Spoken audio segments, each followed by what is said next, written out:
Do you want more success, more growth, more results? Then it's time for the Boundless Success Accelerator from the Modern Observer Group. This isn't your average coaching program. It's where top performers come to dominate. Weekly group sessions, on-demand coaching, a community that's got your back, and a power-packed library of tools to supercharge your business and career. No more excuses, no more waiting. Get in, level up, and start building the life you've been dreaming about. Visit us at modernobserver.com/boundlesssuccess to join today. Let's get you to the next level.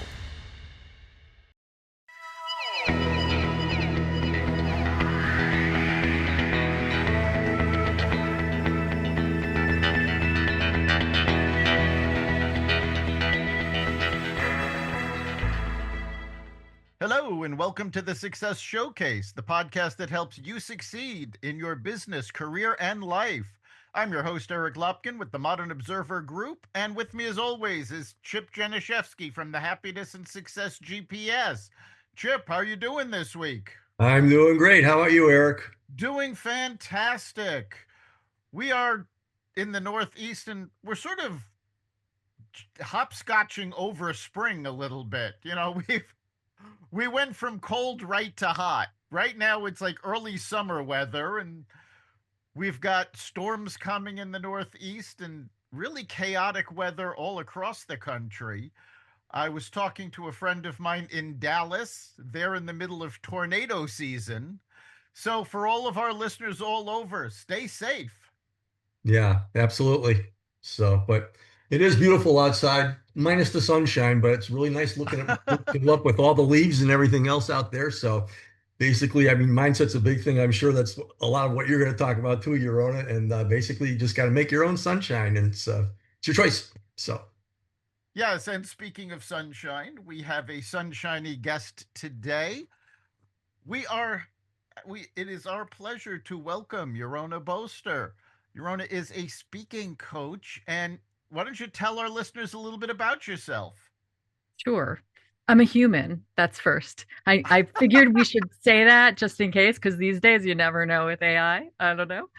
But I am, let's see, everything in my background brought me to the place of communication. Although I will say I work with speakers and I also work with parents because communication is the behavior by which we express our thoughts, ideas, and feelings. And luckily, it is a behavior that can be modified. So my background is in early childhood, human development, psychology, and coaching. And I've been in this arena for 18 plus years, although in my entrepreneurship only for the last 4 or 5 years now, somewhere around there.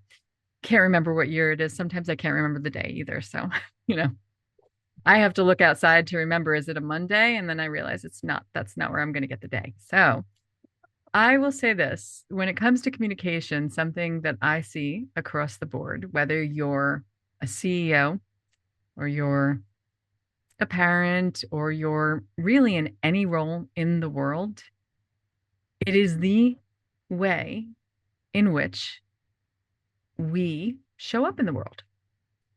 And yet, because a lot of us who don't have any communication delays per se, which this is the specific field I come from, when we don't have any specific communication delays or disabilities, we think, oh, I know how to talk, therefore I can communicate. And those are vastly different things.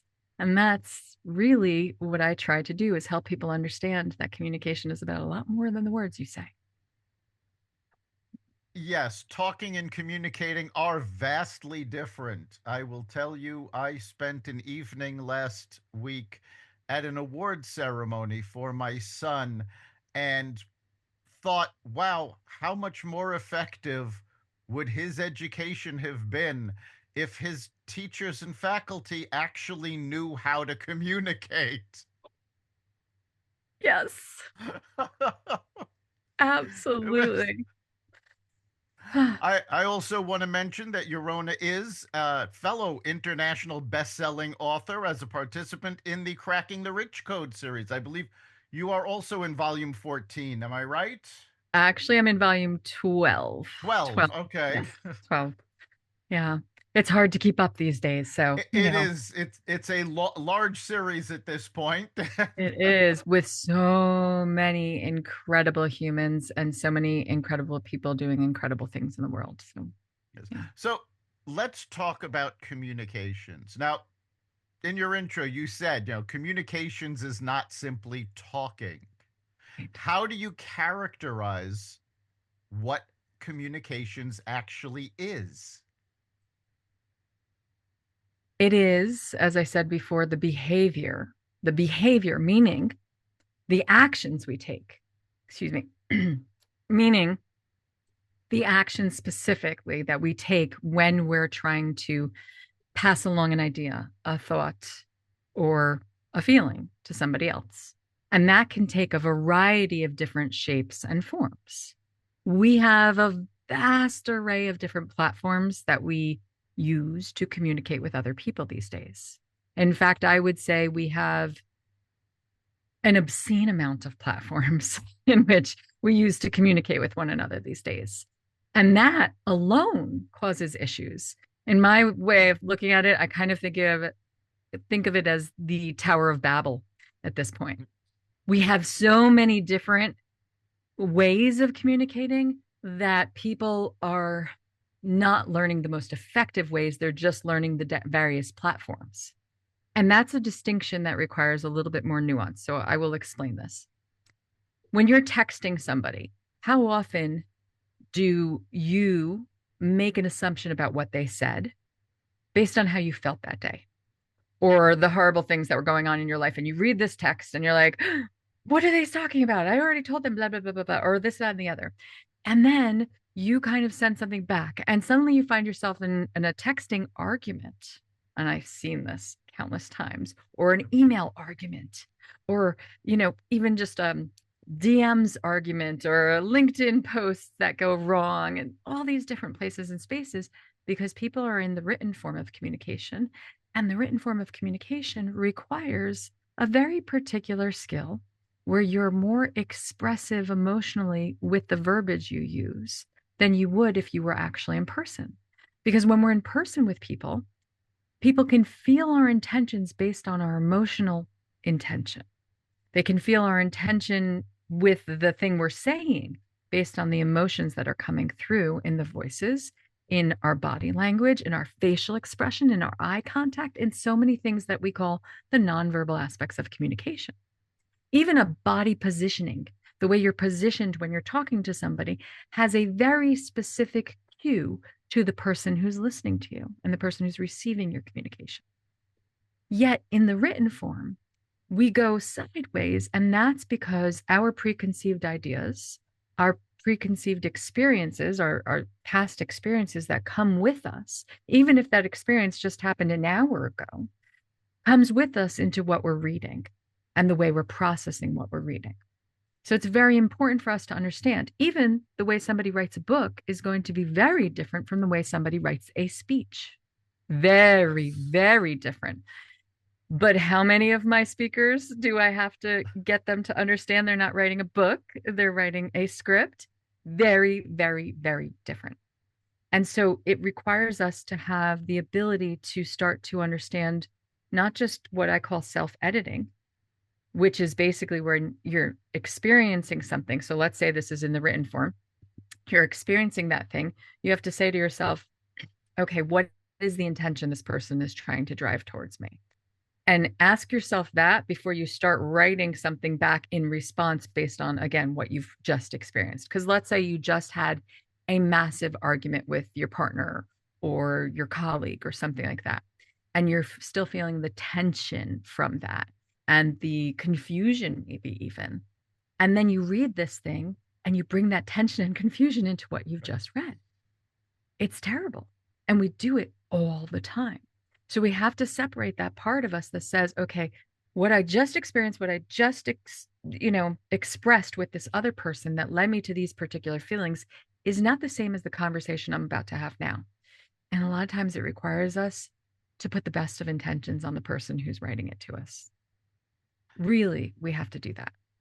And sometimes We then suss out they did not have the best of intentions, but we kind of have to start with that first. And the same thing is true for the spoken word. We have to start with that until we start to see that the actions that are taking place are not actually in alignment with what the person is saying. Yes, that's very true. And communications is so nuanced. Even in a face-to-face conversation, the exact same conversation will take on a different meaning if the speaker is standing there in front of you with their arms open as opposed to standing there with arms crossed. And when you're dealing with written communications, and most electronic communications is written, you don't have that tell. Right. And the vocal varieties. So Yes. in linguistics, so the body language and the vocal varieties, which in linguistics we call prosodics and suprasegmentals, are vast. And there's slight nuances that are also culturally different as well. So we have to also understand that sometimes we're dealing with cultural differences that are not being clear and clarified. We also then have what's called semiotic theory in communication. And semiotic theory really goes around the signs and symbols that we've created culturally. So this one is a really cool one. I love this. In semiotic theory, we have what we call symbols and signs, and then there's a whole host of different things. But I love this example. We as a collective species decided that the color red, when you see it in a traffic stop, means stop. Yet red doesn't actually indicate stop in any way, shape, or form. There's no correlation there. There's no connection there. Not like when you see smoke, you make the assumption of fire. Or when you see a signpost that has a tree on it, you understand, or falling trees or falling rocks, you understand there are falling rocks there, or deer crossings or something like that. It's the symbolism that it's being assigned to. But even the word dog, D-O-G, has nothing to do with the animal. There's no correlation or connection there. We've just all collectively agreed that DOG symbolizes dog and that particular animal. So we've actually done this as a civilization and a species, which is why I like to come at it from the human development side of things and where our survival instinct comes in to play, because it really does when we're communicating with people. That if you can get people to see that something is just a symbol that was agreed upon, then you can also get them to change their minds on that symbol. I want to give you an example of this, which I think is wonderful. I have a new client who's coming in, and he said to me when he was thinking about doing a TEDx talk, he said, you know, for me, that red dot, it symbolizes stop. It all ends here. And I said, well, that's really interesting, but maybe you could look at it as it's a pinpoint on a map. It all begins here. Or here's the destination I'm trying to get to start a new destination entirely. And you just have to start to see things from different manners and perspectives. But let's round that back over to this miscommunication that happens. When we have agreed upon things, that's wonderful. But in this day and age, one of the problems we're experiencing in communication is that we're starting to disagree on what symbols mean in our world and what labels mean and what all sorts of things that we're experiencing in our world, what they mean to us as a collective species. We're actually changing all that. And instead, we're looking at it from, you need to know what this means for me. The problem is, as a collective species, that's impossible to do, just like it's impossible to take in the vast amounts of information on the internet. As a species, that's not how we function. We put things into boxes and places, and that helps us survive. And we are trying to rip apart all the boxes and the symbolisms and all of these things and just carve out our own unique individual space, which isn't such a bad thing because we need to have self-agency. That's beautiful. But we also need to have commune. We are a communal species. So we have to figure out how to navigate this together. And it is breaking down in the forms of communication we are now using. Yes, I love what you're talking about with symbols, because symbols do change meanings. I think the best example that I can think of off the top of my head is the ancient Hindu symbol for origin. This was an incredibly powerful, positive symbol, except it was co opted in the 30s and 40s as the swastika of the Nazi Party. So now it's an incredibly negative symbol. The entire meaning of it changed, not because the symbol itself changed, but because the people who were using it and their actions were completely in the opposite direction of what the original meaning of the symbol was. Yes, I'm going to give you a perfect example of just what you said. I am a daughter of a Holocaust survivor. And so, of course, for me, yeah, Right. it's got a lot of context. However, I went to India to do a speech a couple of years ago, and in their markets, they had the symbol. And I'm like, and at first I go, whoop. My initial response was like, whoa, and then I was like, oh, I'm in India. Okay. And I understood. And I was like, yeah, I don't take any offense here. And I didn't take offense. And that's just it. We are so broken down in our communication skills that people are taking offense left and right and left and right because they're not understanding one another. We are becoming the Tower of Babel and we are breaking down because we're not as a collective agreeing, hey, let's agree about this. But when you want to individualize it, that's okay. Just don't take offense if I understand it to be this and you then understand it to be this. Just explain it to me. Because my intention is not to be offensive to you, but I may do that unintentionally. And I want you to understand I'm trying to come at this from the best of intentions. Yet that's not what you're assuming on me because you're telling me I'm misinterpreting what your sign or symbol or whatever that may be. But I don't know the individual brain. I only know us as a collective.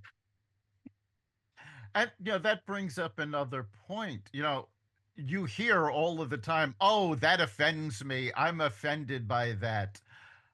If you have changed the meaning of something so that somebody else's meaning offends you, that's on you, not the rest of the world.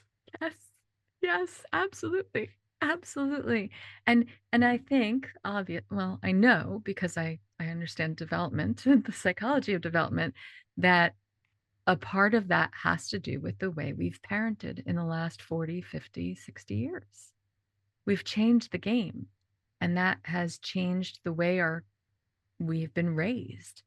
And it's actually divided us as a species more so than it's brought us together, even as we collectively have a much bigger, broader global scope of the world.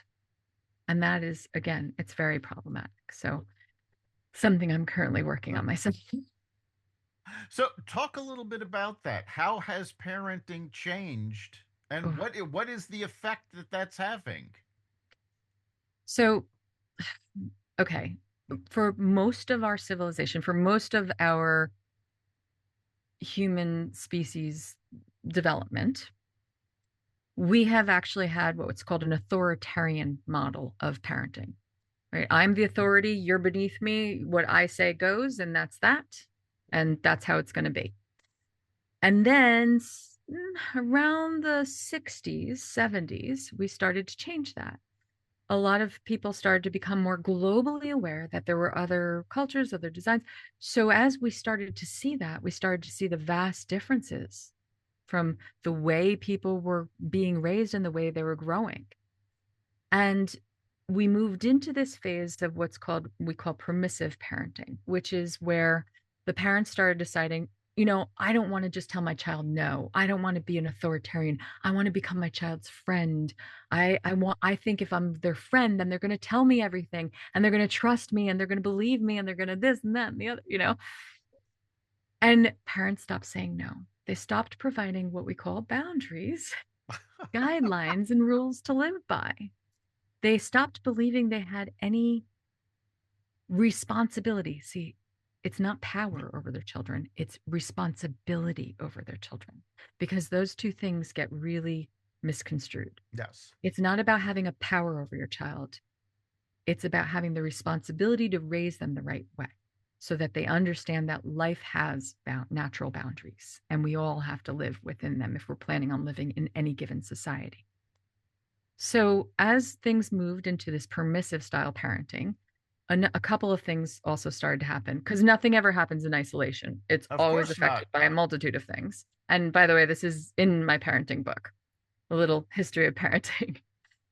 One of the things that started happening is national and international news headlines, but especially national in the US, started to highlight these terrible news pieces because we realized bad news sells. Okay, bad news sells. So, what was one of those things we highlighted? Kidnappings. We started Oh, to highlight kidnappings across the country.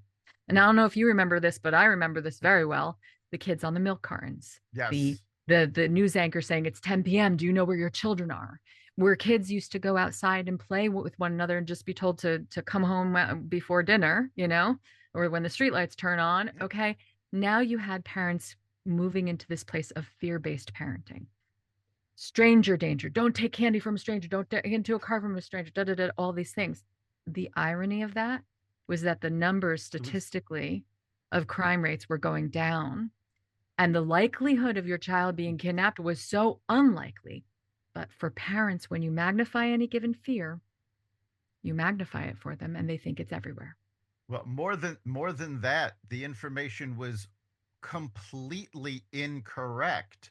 I was an auxiliary police officer for a number of years with the NYPD, and stranger danger was one of the worst things that ever came out because, with no exaggeration, I believe the statistic at the time I was on the force was approximately 92% of kidnappings were done by somebody the child knew. Yeah, So we started creating this fear with absolutely no benefit. no And benefit. now you were talking about, Yeah, getting more permissive. right. Society then stepped in and went, well, no, you can't be that permissive. So where when I was a child, I would be out all day. I would, take the subway in New York, take the bus, go shopping, whatever it was, and be home by dinner. If I had done that with my children, I'd be getting a knock on the door from the Department of Children and Families. Yes. We had a mom, actually, there's so many stories I have, but there was this mom who sent her child to the store.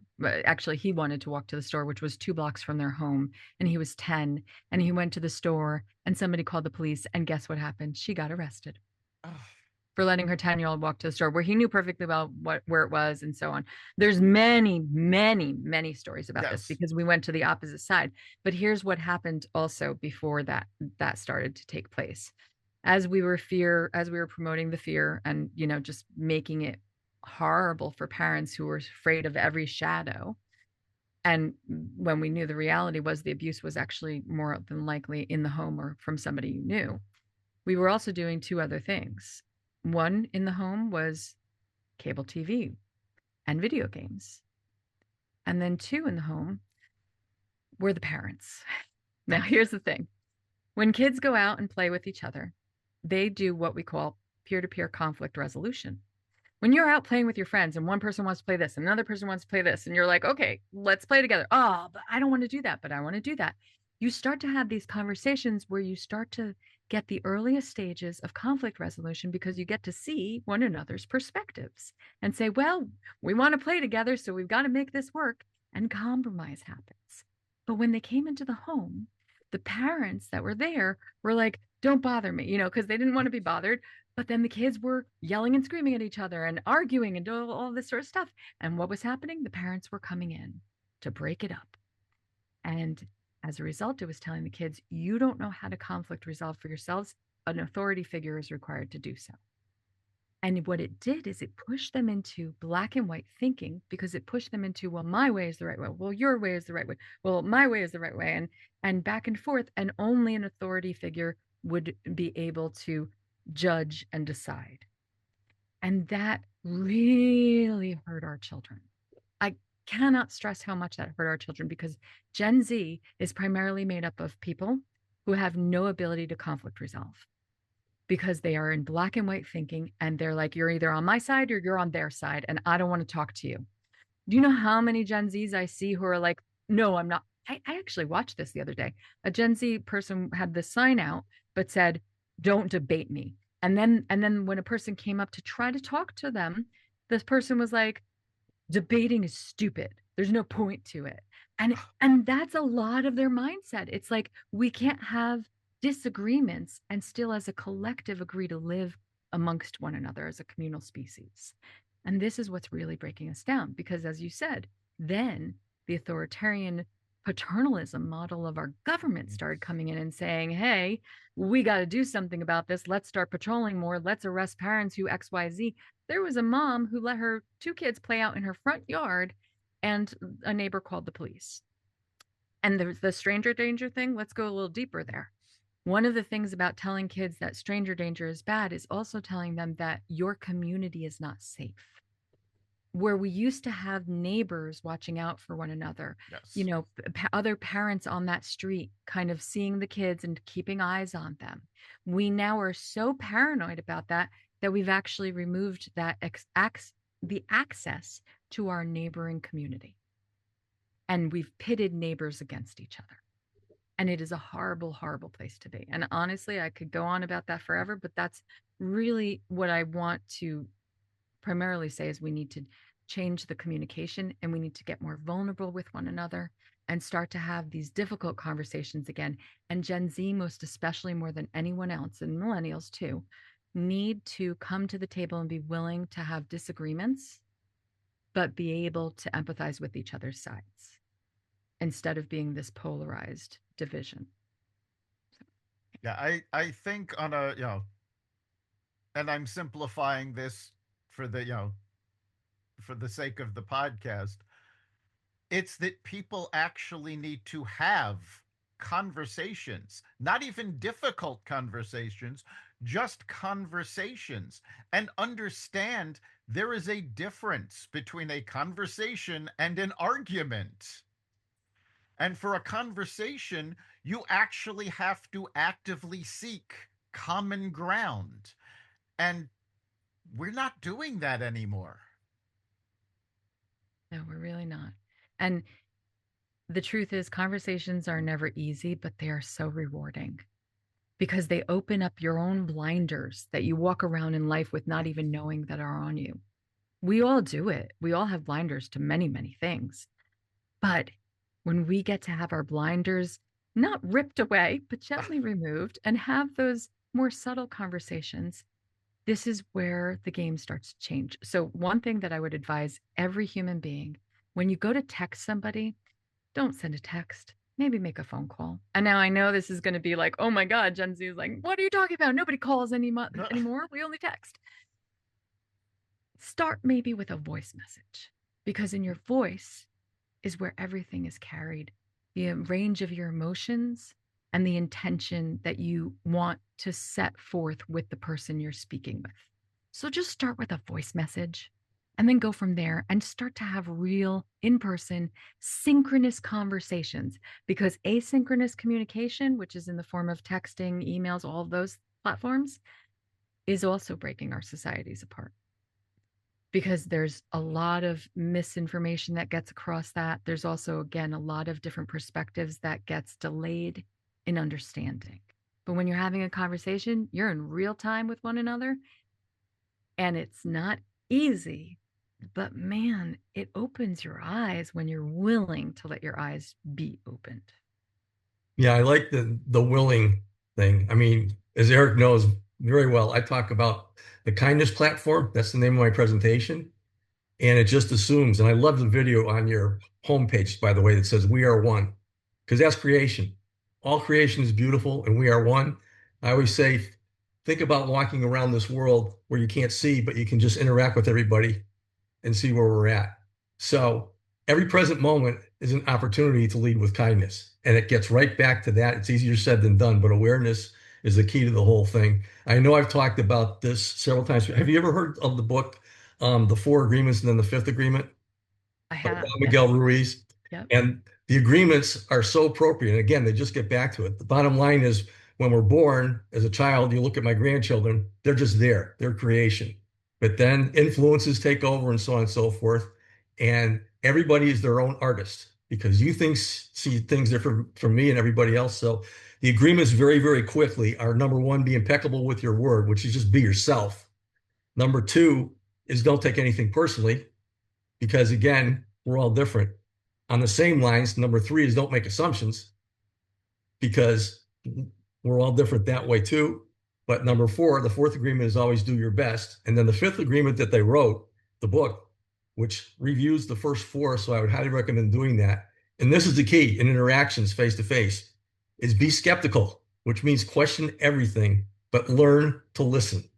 And if you can learn to listen, two of these in one mouth, that's what it's all about. So I mean, life is complicated, and I grew up with a daily newspaper and three television stations, so I wasn't bombarded 24/7 with all this negativity that was out there. And if you put things into perspective and realize that you can choose to turn things off and choose to do whatever you want to do, that's where it starts. And I'm sure that you talked about that to parents and stuff like that, and I'm sure that that's a lot of what you portray in that. But I love that video. 750,000 listeners, one powerful message. We are one. That's Yeah. it. Yeah, well, I talked more in that one, but the footage wasn't as good as I wanted it to be. So that's the best clip of it. Yeah, well, it was just like a pow, just looking at Yeah. it, saying, okay, I would have loved to have heard. Yes. Here's the thing, too, and I love what you said about kindness, because human kindness is the biggest strength we have, but we rarely lean on it because of our survival mechanism. Our survival mechanism tells us to fear anything that is different than us. It tells us to, and of course, anything that's different than us is usually things that change in our environment, but also things that look different than us. Unfortunately, we're a species who's created in that way, fear the threats, the potential threats. So be more than skeptical, be actually like suspicious. And that's a problem, because suspicion means that you're assuming bad intent from somebody else. Yet we are a species with this whole, we fear change, and change is the only inevitable thing that life has to offer. So I always say, well, once we stop fearing change, then we can also stop fearing what's different than us. We can also start leaning into that which is different than us with curiosity and an interest in learning and just observing it all. And the listening part, this is the hardest part for people. I had a client of mine go on the TEDx stage that I moderated last weekend, and he talks about how that listening for our turn to speak is what most of us do, but listening to understand requires being, like you said, present. It requires being with that person without the distractions that we tend to have all around us. And in this age of a wealth of distractions, it's quite easy to get distracted. So when you're talking with people, when you're having a conversation, put your phone away. Don't just put it down face down on a table, because let me tell you, it emanates a certain level of distraction even when it's just being visible. Put it away. Put it in your purse, your pocket, wherever you need to do, put it away. Because let me tell you, there's less emergencies than most people realize out there. But we all think we're going to be the exception to the rule. And unfortunately, thinking you're going to be the exception to the rule, that a bad emergency is going to come around the corner, means that you're always in hypervigilance and anxiety. And it doesn't allow you, when you're in hypervigilance and anxiety, it doesn't allow you to be present. Make no assumptions about what comes tomorrow or what even comes in your next breath, because we're not guaranteed any of that stuff. And just be here in the moment with the people that you're with. Very true. Now, we have just barely scratched the surface of this, so we're going to have you back, because we're just about at the end of our time. So before we wrap up, if our listeners want to get a hold of you, possibly as a TEDx speaking coach, or learn more about your services, how can they do so? Best thing to do is to either message me through LinkedIn, and my name is pretty unique, so most people will find it, Yarona Boster, YARONABOSTER. And that's the same for my website, yaronaboster.com. And in my website, you will see the main portion of my website is the speaking stuff, but also as you toggle through, you will find my Footprints coaching website, which is the one that's dedicated to my parenting and loss work. Fantastic. Chip, what do you think is the big takeaway for our listeners this week? Well, it all started when I looked at your website and said, "We are one," and everything that you are focusing on, simplification. If we can get back to simplification in the present moment is the simplest form of that. That's so important. And all of the tips and things that you've given us, the history of what has been going on for the last, well, I'm 70 now, all these years, and I went through all of that stuff. It's so important to understand that, but to put it in its place and just get back to the present.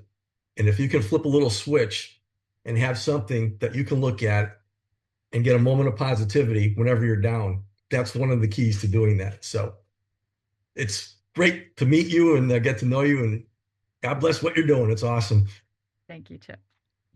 Yeah, I think for me, the big takeaway is that we really do need to get back to the basics of communication and communicating with each other, because the ripple effects of that are going to be so profound. It's not simply about getting a message across, it's about how we live, how we relate to other people. And all of that is being hampered by the fact that we're not communicating with each other. We're talking at each other, but we're not listening, and we're not having those conversations, and we really need to. You've been listening to the Success Showcase. You can catch every episode at xvadio.com, the Apple Podcasts app, YouTube, Rumble, Spotify, iHeartRadio, Audible, Amazon Music, and wherever you find podcasts. Remember, make this your best week ever and make next week even better. We'll see you then.